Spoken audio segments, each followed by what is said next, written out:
everyone, welcome to Mömus Stuff for Car Guys and welcome to the in-depth review of my new daily, the Audi S6 Avant with the V10 engine. So as mentioned in the previous episode, this is an Audi A6 with a Lamborghini derived engine, heavily modified afterwards or re-engineered even by Audi to get more low down torque, more suitable for this heavier type of vehicle. As a result, there was also a bit less horsepower, about 435 instead of the 500 and upwards that the Lamborghini Gallardo got. So I think since we are already outside in the beautiful countryside here in Luxembourg, let's take the camera now and take a look around the car and some styling cues that are exclusive to the Audi S6. These are the 18-inch standard Audi S6 wheels. You had a 19-inch upgrade available as well. The design of them, of the 80-inch looks kind of old-fashioned by now. Of the 19-inch looks a lot better. But they're quite nice, and they hide these huge brakes, 380 millimeters up front and 330 millimeter discs in the back. Moving along, you have these beautiful aluminium look mirrors. Sadly, they're no longer aluminium, they're just a plastic cover. The very first ones were, though. The very first Audi RS models had actual aluminium mirror caps. Around the back you have quad exhaust, also exclusive to the S6. The regular A6s had the one or two, like twin pipes, or two on the side, depending if you chose petrol or diesel or something. And this one has quad pipes, and the RS model has these huge oval twins. Around the front, the distinctive Audi S6 grille with vertical lines, which in my opinion makes the whole car look much more aged than other Audi A6 models, because they had horizontal slats, which is sort of more modern. In all the cars have a horizontal design nowadays, and this makes it look terribly aged. Sadly, I can't find anything to replace it with, RS grille or something, because I have the radar guided cruise control on this, the active cruise control, which I can't find anywhere for aftermarket grills, sadly. Yeah, and I think the whole car has quite a nice stand. It's been lowered from factory compared to regular A6s by about 20 millimeters, if I'm not mistaken. And I think it sits well. Could have nicer wheels, but there we are. On the whole, I think the Audi A6 design has aged quite well. Not very well, I wouldn't say. The BMW E60, for example, is really something that came to its own. It didn't really age, and it still looks beautiful to my eyes. I think this A6, it does still look quite modern, not so aged, but it's nothing special really. Coming around to the inside of the Audi S6, it is all very dark and very black. Black headlining, black leather, black door cards, everything is black. Even if you were to choose a color in here, you've got about this much of color in the door and the seats and the center armrest, and that's it. Nothing else in here changes color, it always remains black. Talking about the interior, we've got a dashboard here that looks fairly plasticky. There was a small amount of leather that you could have gotten as an option on the dashboard, but the whole interior in fact feels a bit plasticky and not so.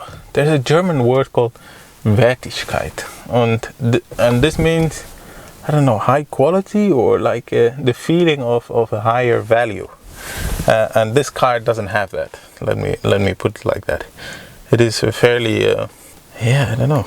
It's not the type of materials that we're used to anymore today. The entertainment system is fairly easy to use and is, depending on your options, either very nice to use today still or not very nice at all.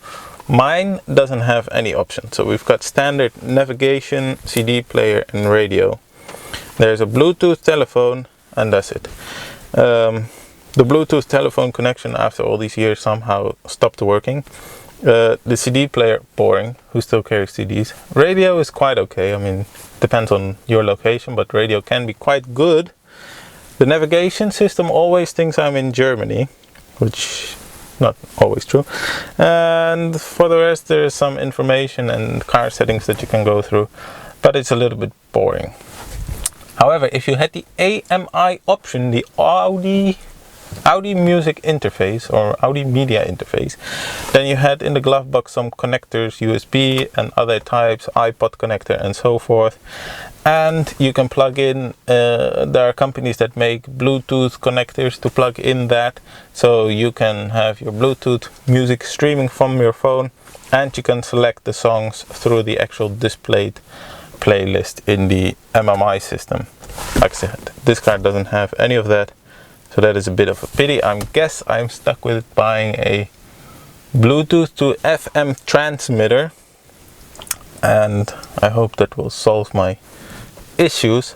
Other than that, like I said in my previous video, the seats are in this one not the S6 seats, but are the base A6 seats with Nappa leather, and they're a bit strange because you sit on top of them rather than in them. It doesn't make them uncomfortable, but for a sporty car, I guess it doesn't really suit.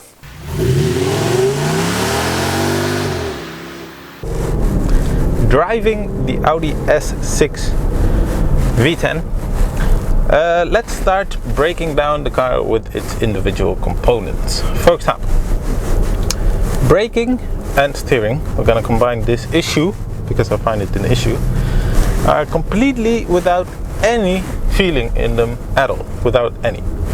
It's sometimes it feels like the steering isn't even connected to the actual wheels, and might be made worse than the winter tires that we're rolling on. Sorry, didn't have time to replace those yet.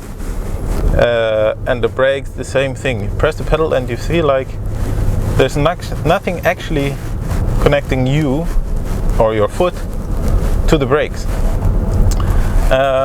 Typical Audi then, classic Audi, stereotypical Audi. But it's okay, it gives the car some character. The modern Audis don't do it anymore, and it feels like you're really driving something of a different era because of that. So that's quite okay. Is it nice for very spirited driving? No, it isn't. There is something else that makes this particular S6 not great for spirited driving, and that comes down to three different things.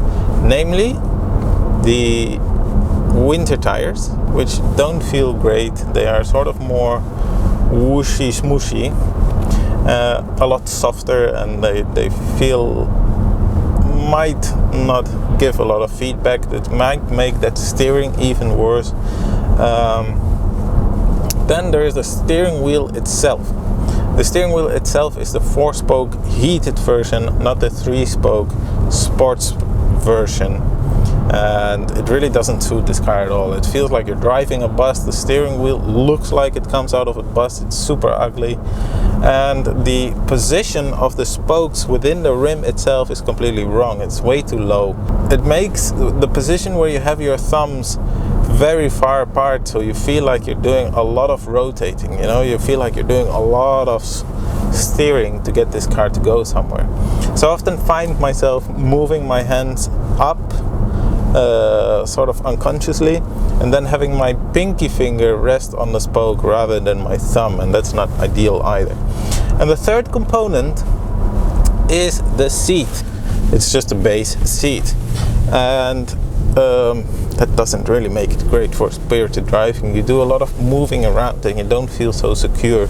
I guess if you would be more secure in your position, you would have a more solid position and you're not moving around.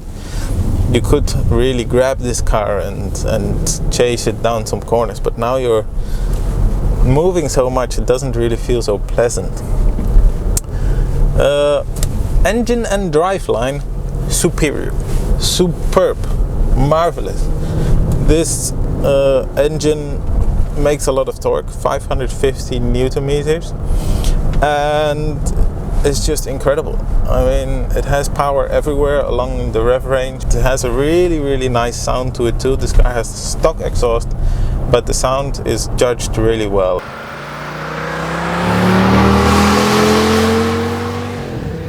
sort of quiet when you cruise and then fills the whole cabin with noise without sounding that artificial pumped noise into the cabin kind of noise that you have nowadays. And that is because I had a look at the exhaust, and you have a resonator underneath the driver's area. Let's say at the where you have your ass is where there's a resonator, pretty much.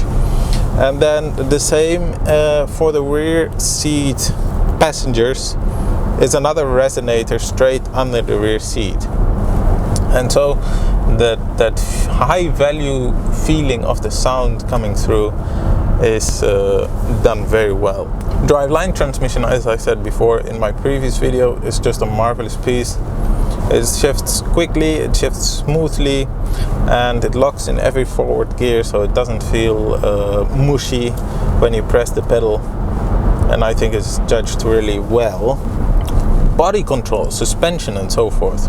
Body control is relatively good, although you do feel like you're tugging along a lot of weight. In the smaller, tighter back roads, country roads, it feels like it is a little bit too big and too heavy. But it is capable of going really fast. If you are going through a corner at speeds that you think, well, it wouldn't be possible for a car this size and this heavy, it does it.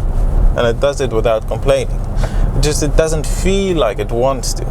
And that's the big difference with newer cars. They feel like you can throw it into any corner and it will just hold on forever.